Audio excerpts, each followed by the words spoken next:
আসসালামু আলাইকুম বন্ধুরা, আশা করি আপনারা সকলেই ভালো আছেন।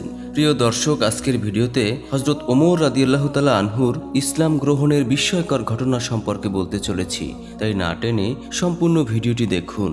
একদা হজরত ওমর রাদিয়াল্লাহু তাআলা আনহু বিশ্বনবী হজরত মুহাম্মদ সাল্লাল্লাহু আলাইহি ওয়াসাল্লামকে হত্যার উদ্দেশ্যে তলোয়ার হাতে নিয়ে ছুটে চললেন। পথিমধ্যে ওমর রাদিয়াল্লাহু তাআলা আনহুর এক ঘনিষ্ঠ বন্ধু নাইম বিন আবদুল্লাহকে দেখতে পান। নাইম বিন আবদুল্লাহ ওমর রাদিয়াল্লাহুকে জিজ্ঞেস করেন, হে ওমর, তুমি তলোয়ার হাতে কোথায় যাচ্ছ? তখন ওমর বললেন, আমি ইসলামের নবী মুহাম্মদকে আজকে হত্যা করার জন্য তলোয়ার হাতে নিয়ে যাচ্ছি। নাইম বিন আবদুল্লাহ ওমর রাদিয়াল্লাহুকে জিজ্ঞেস করেন, তুমি ইসলামের নবী মুহাম্মদকে হত্যা করতে যাচ্ছ, আর এদিকে তোমার ঘরের খবর জানা আছে কি? তখন ওমর বললেন, কি হয়েছে? তখন নাইম বিন আবদুল্লাহ বললেন, তোমার বোন এবং ভগ্নিপতি মুসলমান হয়ে গিয়েছে। একথা শুনে ওমরের মাথায় রক্ত উঠে গেল।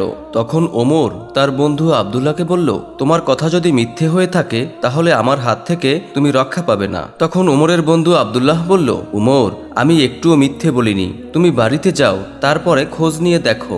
ওমর এমন কথা শুনে আর বিশ্বনবীকে হত্যার উদ্দেশ্যে না গিয়ে বোন এবং ভগ্নিপতির বাড়ির দিকে রওনা করলেন।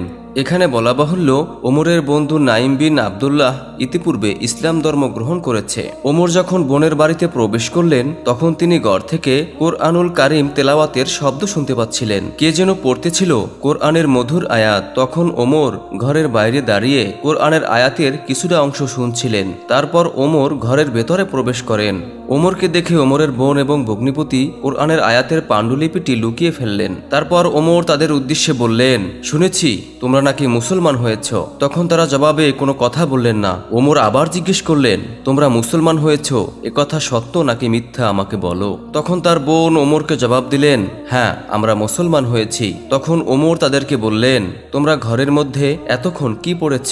তখন ওমরের বোন জবাব দিলেন, আমরা এতক্ষণ ঘরের মধ্যে কোরআনুল কারিমের একটি সূরা পাঠ করছিলাম। তখন ওমর তাদেরকে বললেন, আমি তোমাদের ওই কোরআনুল কারিমের সূরাটি শুনতে চাই। তখন ওমরের ভগ্নিপতি সাঈদ এবং ওমরের বোন বললেন, তোমাকে এই কুরআনের সূরা শুনতে হলে অবশ্যই গোসল করে পাক পবিত্র হয়ে আসতে হবে। তখন ওমর রাদিয়াল্লাহু আনহু গোসল করে পাক পবিত্র হয়ে আসলেন। তখন ওমরের বোন এবং ভগ্নিপতি কোরআনুল কারিমের সূরা তাহা পাঠ করে শোনালেন। ওমর সূরা তাহা শুনে মুহূর্তের মধ্যে স্তব্ধ হয়ে যান এবং ওমর ভাবতে থাকেন, এত সুন্দর সুমধুর কোরআন কোনো মানুষের দ্বারা সৃষ্টি হতে পারে না, এটা কেবল আল্লাহ রাব্বুল আলামিনের বাণী হতে পারে। তখন ওমর আর এক মুহূর্ত দেরি করলেন না, সাথে সাথে ঘর থেকে বের হয়ে নবীজির দরবারের উদ্দেশ্যে রওনা করলেন। তখন ওমরের তলোয়ারটা ওমরের হাতেই ছিল। এদিকে বিশ্বনবী সাল্লাল্লাহু আলাইহি ওয়াসাল্লাম এবং তার সাহাবীদের কাছে খবর আসে উমর তলোয়ার নিয়ে নবীজিকে হত্যা করার জন্য আসছে। এমন খবর শুনে সাহাবীরা উত্তেজিত হয়ে পড়লেন। সাহাবীরা নবীজিকে উদ্দেশ্য করে বললেন, নবী গো, আপনি শুধু হুকুম করুন, ওমর যত বড়ই পালোয়ান হোক না কেন আজকে এখান থেকে জীবিত ফিরতে পারবে না। হযরত আবু বকর রাদিয়াল্লাহু আনহু বিশ্বনবীকে উদ্দেশ্য করে বললেন, ইয়া রাসূলুল্লাহ, আমি আবু বকর এখনো জীবিত রয়েছি, আমি থাকতে উমর আপনার গায়ে একটি আছরও দিতে পারবে না। এবার বিশ্বনবী সাল্লাল্লাহু আলাইহি ওয়াসাল্লাম সমস্ত সাহাবীদের উদ্দেশ্যে বললেন, হে সাহাবীরা, তোমরা ধৈর্য ধারণ করো, শান্ত হও, ওমর আগে আসুক, দেখি তার উদ্দেশ্য কি। কিছুক্ষণ পর দেখা যায় হযরত ওমর তলোয়ার উঁচু করে নবীজির দরবারের দিকে আসছে। সমস্ত সাহাবীরা যার যার পজিশন নিয়ে নেন এবং সাহাবীরাও প্রস্তুতি নেন যে আজকে ওমরকে এখান থেকে আর জীবিত ফিরতে দিবেন না। উমর যখন কিছুটা কাছাকাছি চলে আসলেন তখন বিশ্বনবী সাল্লাল্লাহু আলাইহি ওয়াসাল্লাম সমস্ত সাহাবাদের উদ্দেশ্যে বলতে লাগলেন, হে সাহাবীরা, তোমরা কেউ উমরকে কিছু বলবে না, ওমরের ব্যাপারটা আমি নিজেই দেখছি। এরপর ওমর যখন বিশ্বনবীর খুব কাছাকাছি চলে আসেন তখন নবীজি তার হাত দিয়ে ওমরের জামার কলারে চেপে ধরলেন, বললেন, হে ওমর, কি উদ্দেশ্যে এসেছো বলো। সাথে সাথে ওমরের হাত থেকে তলোয়ার পড়ে যায়। ওমর বিশ্বনবীর এত সুন্দর চাঁদের মতো মায়াবী চেহারা দেখে মুহূর্তেই স্তব্ধ হয়ে যান। ওমর চিৎকার দিয়ে নবীকে ডেকে বললেন, নবী গো, আপনি এখনই আমাকে কালেমা পড়িয়ে মুসলমান বানিয়ে দিন। ওমরের মুখে এমন কথা শুনে সমস্ত সাহাবীরা সাথে সাথে নারায়ে তাকবীর দিয়ে উঠলেন। সাহাবীদের মধ্যে আনন্দের জোয়ার বয়ে গেল। সবাই আল্লাহু আকবার বলে তাদের তলোয়ারগুলো উঁচু করে দাঁড়িয়ে গেলেন। সমস্ত সাহাবীরা নারায়ে তাকবীর বলে ওমর রাদিয়াল্লাহুকে গ্রহণ করে নিলেন। বিশ্বনবী অত্যন্ত খুশি হয়ে গেলেন। হযরত ওমর রাদিয়াল্লাহু তাআলা আনহু ইসলাম গ্রহণের পর মুসলমানদের মধ্যে নতুন শক্তির চেতনা জেগে উঠল। সবাই প্রকাশ্যে আল্লাহর নাম জপতে শুরু করলেন। আবু জাহেলের কানে এই খবর যাওয়ার পর আবু জাহেল রাগে ক্ষোভে ফেটে পড়লেন। পরের দিন ওমর রাদিয়াল্লাহু আনহু নিজে আবু জাহেলের কাছে গেলেন এবং আবু জাহেলকে গিয়ে বললেন, আপনি কি শুনেছেন যে আমি মুসলমান হয়েছি? তখন আবু জাহেল চুপ থাকলেন।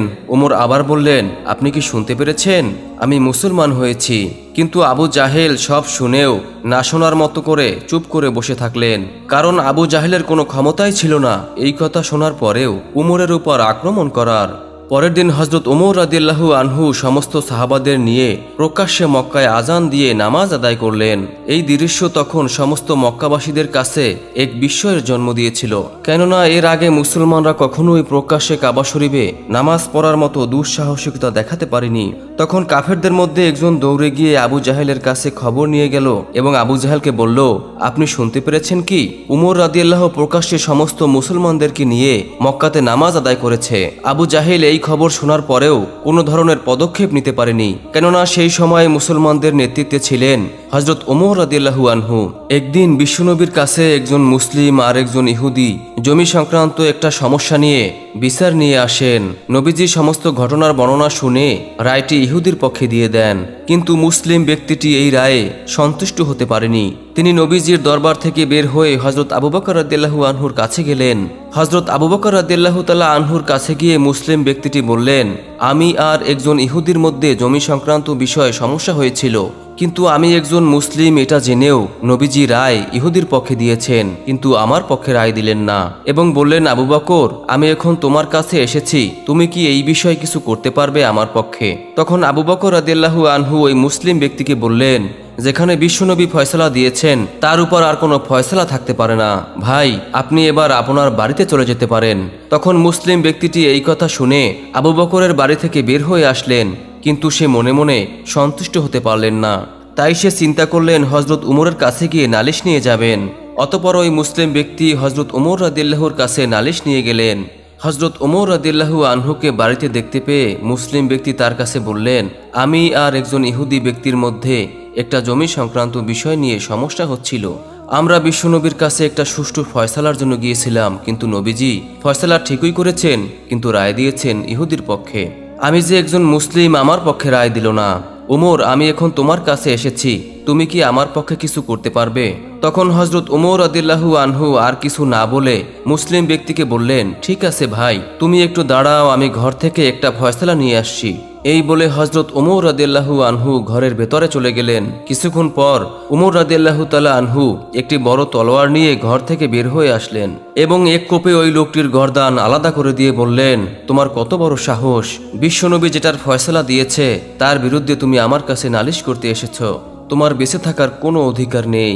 হজরত ওমর রাদিয়াল্লাহু তাআলা আনহু নবীজিকে এতটাই ভালোবাসতেন যে নবীজির সমস্ত সিদ্ধান্তগুলোকে চোখ বুজে মেনে নিতেন। তাই আল্লাহ রাব্বুল আলামিন হজরত ওমর রাদিয়াল্লাহু তাআলা আনহুকে সম্মানিত করেছিলেন। মক্কার সমস্ত কাফেররা ওমরের ভয়ে থরথর করে কাঁপতেন। একদিন হজরত ওমর রাদিয়াল্লাহু আনহু রাস্তা দিয়ে হেঁটে যাচ্ছিলেন এবং সেই একই রাস্তা দিয়ে একজন ইহুদি মদের বোতল নিয়ে হাঁটছিলেন। ইহুদি ব্যক্তি লক্ষ্য করলেন দূর থেকে দেখা যায় ওমর রাদিয়াল্লাহু আনহু একই রাস্তা দিয়ে আসছেন। তখন ইহুদি ব্যক্তি থরথর করে কাঁপতে লাগলেন এবং মনে মনে বলতে লাগলেন, হে আল্লাহ, ওমরের হাত থেকে আমাকে বাঁচাও। ওমর যদি জানতে পারে আমার হাতে মদের বোতল আছে তাহলে আমার জীবন শেষ করে দিবে। আমি ওয়াদা করছি, আপনি আমাকে যদি এই বিপদ থেকে বাঁচান আমি জীবনেও কোনোদিন মদ পান করব না। কিছুক্ষণ পর ওমর রাদিয়াল্লাহু আনহু লোকটির একদম কাছাকাছি চলে আসলেন। তারপর ওমর রাদিয়াল্লাহু লোকটির হাতে একটি বোতল দেখে জিজ্ঞেস করলেন, তোমার হাতের মধ্যে এটা কিসের বোতল? তখন ইহুদি লোকটি জবাব দিল, ওমর, আমার হাতের মধ্যে একটা দুধের বোতল। তখন ওমর রাদিয়াল্লাহু আনহু ওই লোকটিকে বললেন, তাহলে তুমি তোমার বোতলের মুখটা খুলে একটু ঢেলে দেখাও তো। তখন ওই ইহুদি ব্যক্তি ভয়ে থরথর করে কাঁপতে লাগলেন এবং বোতলের মুখখানা খুলে যখন মাটির মধ্যে ফেলতে লাগলেন তখন দেখলেন টাটকা দুধ ভেতর থেকে বের হয়ে আসছে। সুবহানাল্লাহ। মক্কাতে যখন আবু জাহেল ও তার সহচারীদের ভয়ে নিরহ সাহাবীরা মক্কা ছেড়ে মদিনায় হিজরত করতে থাকেন, কিছু কিছু সাহাবীরা রাতের অন্ধকারে পালিয়ে মদিনায় চলে যান। কিন্তু ঠিক সেই মুহূর্তে বিশ্বনবীর নির্দেশে হজরত ওমর রাদিয়াল্লাহু আনহু মক্কা ছেড়ে মদিনায় হিজরত করেন। কিন্তু পালিয়ে হিজরত করার পাত্র হযরত ওমর রাদিয়াল্লাহু ছিলেন না। তাই তিনি যেদিন মক্কা ছেড়ে মদিনায় হিজরত করবেন সেদিন মক্কায় দাঁড়িয়ে প্রকাশ্যে ঘোষণা দেন, কেউ যদি তাদের স্ত্রীকে বিধবা করতে চাও তাহলে আমি ওমরকে এসে বাধা দাও, কেউ যদি তাদের পিতামাতার বুক খালি করতে চাও তাহলে আমি ওমরের তলোয়ারের কাছে এসে বাধা দাও। কিন্তু সেদিন কারো কোনো সাহস হয়নি হযরত ওমর রাদিয়াল্লাহু তাআলা আনহুর কাছে এসে তাকে বাধা প্রদান করার। মক্কা থেকে মদিনায় হিজরতের বেশ কয়েক বছর পর বিশ্বনবী দুনিয়া থেকে চলে যান। বিশ্বনবীর বিদায়ের পর হযরত আবু বকর রাদিয়াল্লাহু পরলোক গমন করেন। হযরত আবু বকর রাদিয়াল্লাহু তাআলা আনহু এর বিদায়ের পর খেলাফতের সম্পূর্ণ দায়িত্ব এসে পড়ে হযরত ওমর রাদিয়াল্লাহু এর উপর। ওমর রাদিয়াল্লাহু ছিলেন মুসলিম উম্মাহের দ্বিতীয় খলিফা এবং একই সাথে তিনি ছিলেন অর্ধ পৃথিবীর বাদশাহ। তার খেলাফতকালে মুসলিম উম্মাহ সবচেয়ে আরাম এবং শান্তিময়ভাবে জীবনযাপন করতে পেরেছে। তিনি অর্ধেক পৃথিবীর বাদশাহ হয়েও প্রতি রাতে মানুষের বাড়িতে গিয়ে খোঁজ খবর নিতেন, কোনো বাড়িতে কেউ না খেয়ে আছে কিনা, কার কোনো অভাব আছে কিনা। তারপর তিনি সরকারি কোষাগার থেকে সেই অভাবী মানুষদের বাড়িতে খাবার পাঠাতেন। একদা তিনি রাতের বেলা খোঁজ নিতে গিয়ে এক বাড়িতে লক্ষ্য করলেন একটি ঘরের মধ্যে দুটি বাচ্চা কান্না করছে এবং একটি চুলার উপর ড্যাগের মধ্যে কিছু একটা বসিয়ে এক মা কি জানি নাড়াচাড়া করছে আর বাচ্চাদের বলছে আর একটু পরেই তোমাদের খাবার হয়ে যাবে। এই বলতে বলতে অনেক সময় হয়ে গেল কিন্তু খাবার হচ্ছে না। একটা সময়ে বাচ্চারা ঘুমিয়ে পড়েছে। তারপর হযরত ওমর রাদিয়াল্লাহু নিজের পরিচয় গোপন রেখে সেই মহিলার অনুমতি নিয়ে তার গৃহে প্রবেশ করলেন এবং মহিলাটিকে জিজ্ঞেস করেন, আপনি চুলায় কি রান্না করেছেন আর আপনার সন্তানদেরকে তো কিছুই দিলেন না, তারা তো না খেয়েই ঘুমিয়ে পড়েছে। তখন মহিলা জবাব দিলেন, আজকে রাতে খাবার মতো কিছুই ছিল না, বাচ্চারা পাশে কান্না করছিল, বারবার আমার কাছে খাবার চাইছিল, আমি নিরুপায় হয়ে গিয়েছিলাম, কিভাবে কোথা থেকে বাচ্চাদের খাবার এনে দেব। তাই তো ডেগের মধ্যে কিছু পানি নিয়ে নাড়াচাড়া করছিলাম আর অভিনয় করছিলাম আর বাচ্চাদের বলছিলাম একটু পরেই তোমাদের খাবার তৈরি হচ্ছে। এমন কথা বলতে বলতে আমি অপেক্ষা করেছিলাম কখন বাচ্চারা ঘুমিয়ে পড়বে।